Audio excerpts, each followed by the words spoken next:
All right. My name is Huckleberry. My government name is Corey Kaloji. My trail name is Huckleberry. I'd like to welcome you to Last One to Katahdin Wins.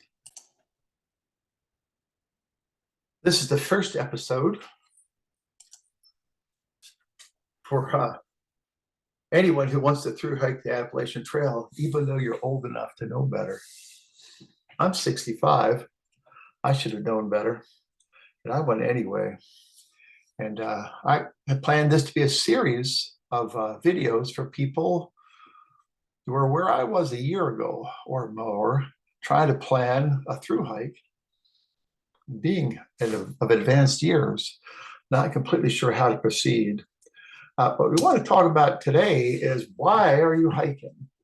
What your reasons are for attempting this thing.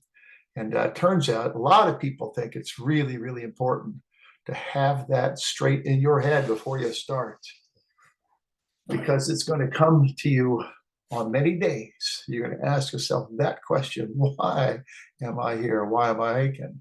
And you better have a good answer, a solid answer. So it's worth quite a bit of thought before you start. It's the first thing you probably should do. Start working on that problem. Here I am at the beginning, how short my beard is, at Springer Mountain, right by the very first white blaze. Here I am at the end, at the top of Katahdin. Much to my surprise, just a month after breaking a rib on my first full day in Maine. Here I am at the top of Katahdin. Here I am in the middle in Pennsylvania. Well, I look pretty sure of myself there, don't I? I was too. That's not a bad place to be. Being sure of yourself is not terrible. It just doesn't last long. So the Appalachian Trail, is 2,200 miles long. People often tell you it's 5 million steps, just 5 million steps. Like all you have to do is put one foot in front of the other. Just take those 5 million steps. But since it's the equivalent of climbing Mount Everest 16 times, not all of those 5 million steps are the same.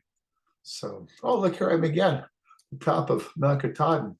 Picture must mean a lot to me, huh? Here's my pack that I carried for that entire 2,194 miles. And here is the token I picked up at Springer Mountain when I registered to through hike the Appalachian Trail. I really encourage you to do that. Register your hike. There's a lot of good reasons for it. And the research you do in the weeks and months to come, you'll learn what those reasons are. I won't talk much about it now.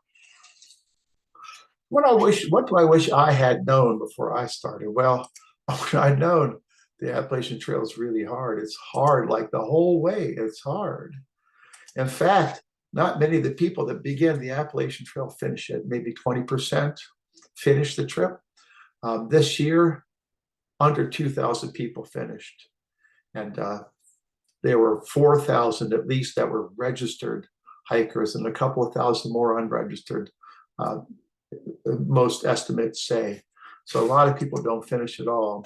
The first month you get your trail legs, you start to learn how to camp. If you don't already, a lot of people, well, I met a lot of people didn't know how to camp yet. Well, I had a lot of pity for them. And hikers at that time, they get stress injuries of all sorts. They get shin splints, they get pulled ligaments and tendons and blisters.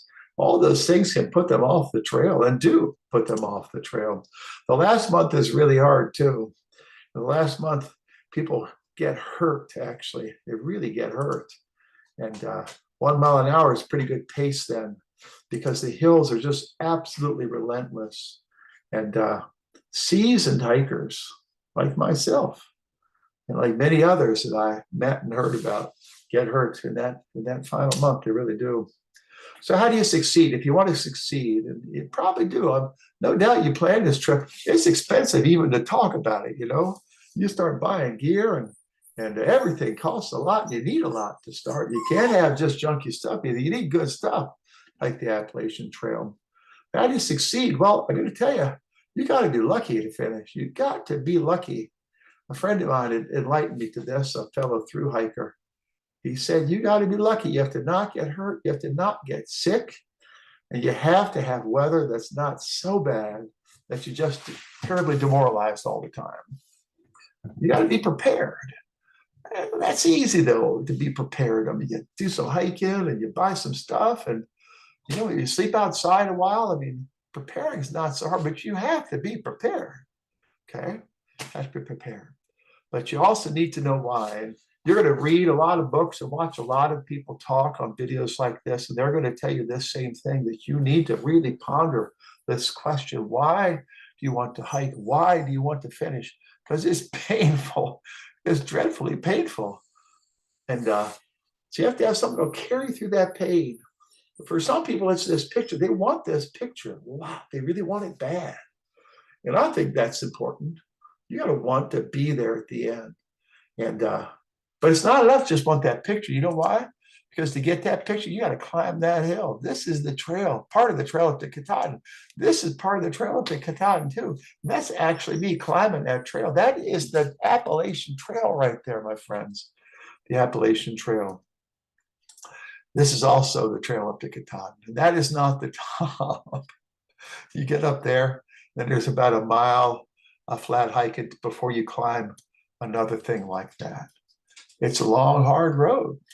So you got to want that picture enough to get there, to get to that picture. And it's just not easy to do. So for me, what got me through, after I spent time pondering this question, what got me through, what my reasons were: one, I wanted to do it because I could do it, because I can, because I got the health, I got the wealth, I got the time, and I may never have it again.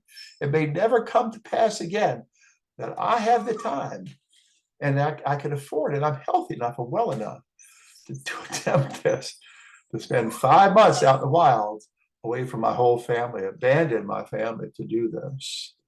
I also hiked the Appalachian Trail because of others that couldn't. I'm 65 years old. When you're 65 years old, you know people that are dead. A lot of people, a lot of your best friends are dead. People who would be with you on the Appalachian Trail are no longer with us at all. Now, I know a lot of people too who would go but can't. They don't have the health anymore. You know what else? I know a lot of people, they no longer have the imagination to consider such a thing as hiking the entire Appalachian Trail. These were my reasons. They really were.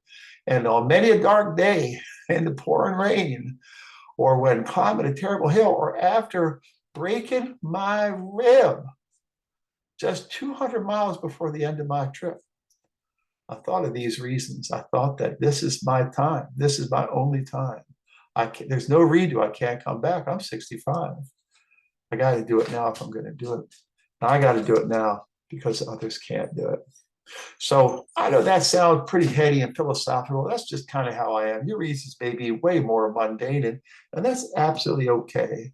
You don't have to have some philosophical reasons, but you need to think about your reasons. You really do. And you need to come up with some reasons that will carry you through. That will carry you through. So, hey, don't forget to like this video and this, check in for the next video series. Subscribe, because that'll help make it more easy to find for other people. So until next time, this is Huckleberry Mim saying happy trails.